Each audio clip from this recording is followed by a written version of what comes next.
Welcome to Metal Nights with the Metal Coach. I'm your host, Steven the Metal Coach Ollie. On tonight's episode, we are reacting to Inhuman Nature by Finnish metal band Terromania. So let's get right into it.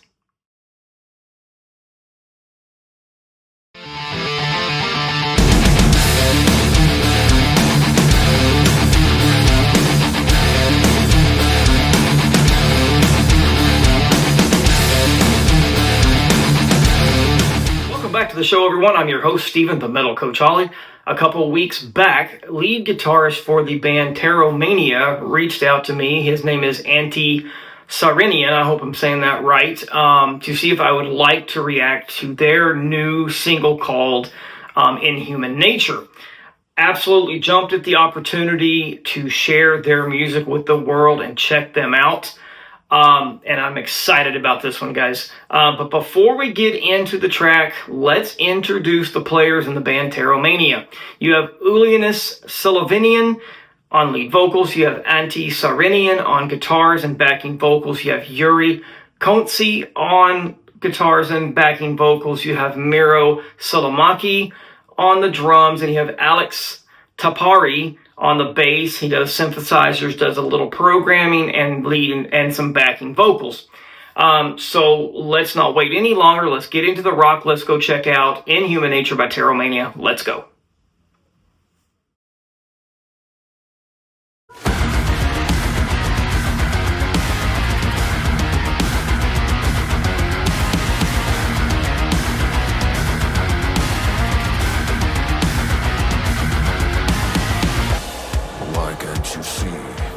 Understand, you're holding a gun in your hand. An image, a frame, a ghost in a shell, twisting and turning the cell. Branded since birth, you walk in reverse, lose touch with yourself.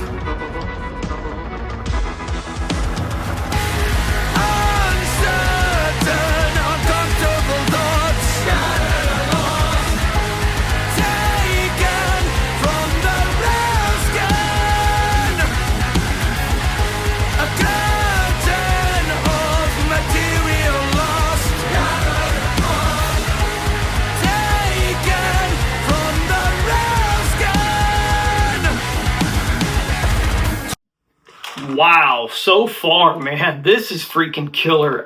It's heavy, it's melodic, it's different. You can really hear the influences from the 80s hair metal. You get a little hard rock, you get a little alternative metal, you get some progressive metal. I think they've really created something unique and epic. So let's get into it. Let's break this song down. Man, this is cool. All right, so the band passed along to me a really cool story behind the track itself. Of course, the cover image is a single cancerous tumor, and it's captured under a fluoro microscope. And it's hard to believe that is something that is so beautiful is actually something as terrible as a cancerous tumor. However, for researchers, this image might be entirely beautiful because it helps them decode the key to defeating cancer. And what I think is really cool, in today's world, the concepts and definitions of beauty, ugliness, and horror are constantly changing, making it impossible to definitively state what is beautiful or ugly. However, cancer itself is such a terrible thing that they wanted to do their part in the researchers' battle against it. So they started a fundraising campaign encouraging their fans to donate to cancer research, which I think is really cool. And only through research can cancer be ultimately defeated. Man, I love it. Metal with a purpose and with a message. I absolutely love it. That's good stuff, man. Great stuff. Okay, up first, let's talk about the vocals of Ulianis Silovinian. His vocals, man, are killer. His vocal style is just pure controlled aggression, but at the same time, his vocals are melodic. During the verse, he's more subdued and he has that lower register that really helps build the song's intensity. I really get a Queensryche vibe when I'm listening to the first part of that song during the verses. And then you get that epic soaring vocals in the chorus, and you get a little hint of Jeff Tate there as well. Just freaking brilliant. Great job on the vocals. Guys, let's keep this going. I'm going to come back. I'm going to break down some more of this epic track. Let's get it going. Let's go. Twisting the words, calling the hurt, hiding the lies that you heard, replacing the blood, or DNA, chasing perfection through all the decay. Inhuman lust, a poisonous touch, built on mistrust. Uncertain, uncomfortable thoughts, scattered lost, taken from the real skin. A curtain of material lost, scattered lost, taken from the real skin. Man, oh man, I'm digging this song. It is freaking brilliant. It's killer, man. It's so different, but it still has enough of that 80s and 90s progressive metal that I love. So on this part, let's go ahead and get into the rhythm section of Miro Silamaki on the drums and Alex Tapari on the bass. Silamaki's drumming is killer, man. His drumming is tight, it's bombastic, it's got those killer timely fills, and man, that double bass pattern that he throws in during the track just pulsates in your chest, and I absolutely freaking love it. Then you have Alex Topari on the bass, man. He's a beast on the bass, guys. His bass tone is thick, it's beefy, it brings a lot to the bottom end, and man, it'll absolutely rattle the rafters in your house. I love how he adds that synth work during the song, adds that cool industrial metal vibe to the song. And I love that his backing vocals help push the chorus into the track's anthemic status. Okay, let's go ahead and get into the rest of this track. Let's finish it up, and I'll come back and break down the rest. Let's go.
Whoa, man, that last part of this song is freaking brilliant. I absolutely love the breakdown piece after you get to the second chorus. You get that almost haunting melodic feel, and then all of a sudden you get that killer and intense screams back to back from Sylvanian. And then toward the end of the song, you get those gang vocals with the band yelling and repeating, "Feel my real skin, feel my real skin," as loud as they could go, man. It just brings a lot of intensity, man. Just freaking brilliant. Absolutely love it. Okay, guys, let's go ahead and talk about the guitar work of Antti Serenian and Yuri Kontsi, their riffs, man, throughout this track are heavy, melodic, but it's got that groove and intensity to it, which I just really love. And I love those little, that dun-dun-dun-dun-dun-dun little piece that he throws in at every once in a while throughout the song. Just really gives a cool little element to it. And then you got their backing vocals, which I've already said this, those gang vocals and then their backing vocals really lift the chorus into that anthemic, massive feeling. And man, brilliant job. Wow, I love it. So guys, Inhuman Nature stands out because their music to me just seems like calculated chaos. It's brutal without being messy. It's heavy without losing its groove. And in the chorus, it's just freaking brilliant and anthemic. It is just, I love when bands do those gang vocals and they're yelling at you and you're yelling back, especially if it's a live performance. I tell you what, this song is killer. It's a modern metal track that is just unforgettable. This kind of track will get you moving and you'll be doing some serious freaking headbanging during it. So tell me what do you think of Inhuman Nature by Terromania? Drop your thoughts in the comments. I want to hear your take on this song, and I want you to tell me your favorite moment of the track. Please let me know. Guys, before you leave today, please smash that like button, hit subscribe, and ring that notification bell so you never miss another killer episode of Metal Nights. We're building this channel brick by brick, and you are part of that building. Bring it with pure metal and your voice. And guys, if you love what I'm doing and want to keep this metal train a-rocking and rolling, check out my merchandise store. Grab something cool to rep the channel. Or if you would like, throw me a little support via Buy Me a Coffee or jump in on Patreon for exclusive content and the power to request what we react to next here on Metal Nights. Guys, as always, I want to thank you for joining me tonight. And remember, guys, to keep it fun, keep it metal, crank up something loud today, keep that metal flame burning, and never let anyone make you feel afraid. Take care, guys. Keep it metal. I'll see you guys really soon.